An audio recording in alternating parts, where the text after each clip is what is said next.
Hey guys, this is Craig from GigFaster, and today I'm going to talk about how to use email to book gigs, and specifically the follow-up, like how to go about using the follow-up in booking gigs. Now, you might have had a hard time, like right now, like you might have downtime, no gigs, nothing to do, right? No, there's always something to do. And that's why I created the Musician Survival Kit, so you could go. It has a venue warmer module where it's going to tell you how to contact venues, when to contact them, what to do right now or in any downtime. Like if you're just like, a lot of times at the beginning of the year, I don't play a lot of gigs. So it's the perfect time to use the venue warmer module. And as part of the Musician Survival Kit, it's free training. You can take it at GigFasterUniversity.com. There's no obligation or anything there. Make sure you go and check that out. I'm going to get into that a little bit right now. And actually I have another training I just thought of, is how to book gigs, and it gets into this even more. But so they're both free training. Go to GigFaster University. You can check them both out. And before I start, be sure you subscribe if you're enjoying these videos. I'm going to come out with videos every Wednesday and Friday, and it's music marketing videos for you so that you can succeed as an artist. So let's get right into it. How to use email to book gigs. Now, if you've watched other videos, there's other videos that I've created about like your subject line and the best way to contact venues using email, and also why you should use email instead of calling them. I mean, if you want to waste your time, you can call them. The only time you should call a club, I'll just summarize it real quick for you right now, is that if you should only call a club if they ask you to call them. I'm talking about like 90+% of venues do not want you to call them unless they ask you specifically to call. A lot of times it's just like you get the email. Once you get to that point, it's like, okay, give me a call. So, but today I'm going to talk about the number one reason why most people don't get a response from venues or record labels or music promoters or anybody like that. And it's because of the lack of follow-up. They quit. It's all about not quitting, about persisting. It's like I'm beating a dead horse. Well, it's just an expression. When I say this stuff, because it just is over and over and over again, you just can't quit. I know it's so easy to quit.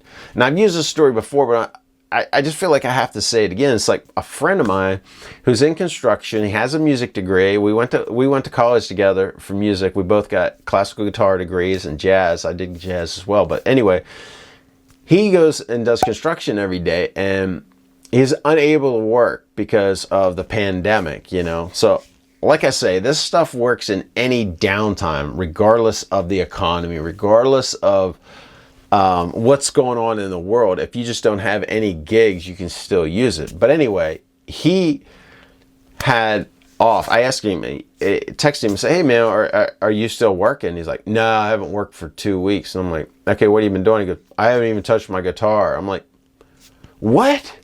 What do you mean? A month before this, you know, he has sent me almost every day, sending me audio recordings of him playing his guitar the night before. You know, like we always swap tones and stuff, so it's kind of cool. But I'm like, look, his text is like, man, I wish I could just stay home and play guitar all day. That was like a month ago. Okay, now God gave him these 2 weeks for free. Like he has all day and all night for 2 weeks, and he hasn't even done it. Like, look, it just. Facepalm moment, because look, when you get the opportunity, use it. Don't be stuck. Don't be stagnant. Don't get just frozen in time, not knowing what to do. You need a plan. I'm giving you a plan right now. If you have any downtime, now is the time to start digging in and promoting your stuff. The Musician Survival Kit is perfect for that.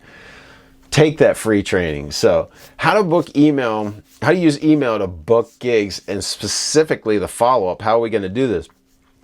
First of all, we got past the subject line. The subject line is very important. Gets them to open the email. And then secondly, what you put in your email is super important. And if the chances are 90% of the time they're not going to respond to your email, unless you follow what I put in how to book gigs training on GigFaster University. Go check it out. I crack up because this stuff, I figured it out, and like whenever you you have this epiphany like this. It's just amazing how well it works. And the reason I'm laughing is because the follow-up is a necessary thing if you don't follow what I tell you. But like whenever you take that How to Book Gigs course and even the Venue Warmer module in Musician's Survival Kit, like the stuff works so well that you don't even really need to follow up a lot. It just works that well. So you will need to follow up most of the time. And after that initial email, the follow-up, how are you going to do it? Well, you have to follow up. One of the things you're going to do is you're going to reply to the same email. So what I mean is, like, you send that initial email out to a venue, a record label, or music promoter. It doesn't even really matter, but we're talking about booking gigs right now.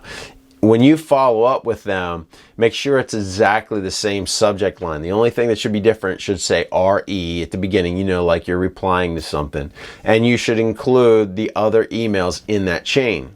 So let's say you're like four emails into following up, because you should send up to 6 emails. And if you don't get anything after 6, then you need to really give it a 6-month to a year break before you contact them again and you start a whole new campaign. But anyway, the reason you do that follow-up like that is that, like, say they're on email 4 and that one finally catches their attention, then they can go through and read the rest of the email chain, okay? And really the primary goal of these emails is to get a response, because without a response, you're just speaking to nobody. You know, once you get that response, now you have a conversation between you and the venue, or if you're sending to a record label or music promoter or whatever. So you have to follow up like that until you get the conversation started. Once the conversation started, you're no longer a stranger. You're no longer cold emailing somebody. It's warm, and you're an acquaintance at this point. So, you know, you have something going on there. So be sure you follow up. If you want to increase your chances, go take the free training on how to book gigs, and go take the Musician Survival Kit on GigFasterUniversity.com. It's free training, and it's a really, I'm really proud of it, because it's just really good information. It's something I've put out, like, after 20 plus years of booking over 1,000 gigs and promoting bands and myself and all that. It's really good training that you can really use. There's no obligation, it's free. So be sure you subscribe below if you're enjoying this comment. Be unlike everybody else and actually click the notification button so you know when new videos pop up, and that's going to be every Wednesday and every Friday. And like a video if you enjoy it as well. If you want to contact me, feel free to hit me up with an email, or better yet, get me on Instagram at @TheCraigKelley, THE Craig Kelley with an EY. And you can also Instagram the GigFaster account. It's just not used as much as my personal one. So anyway, until next time, I'm Craig from GigFaster. If you want to succeed, never quit.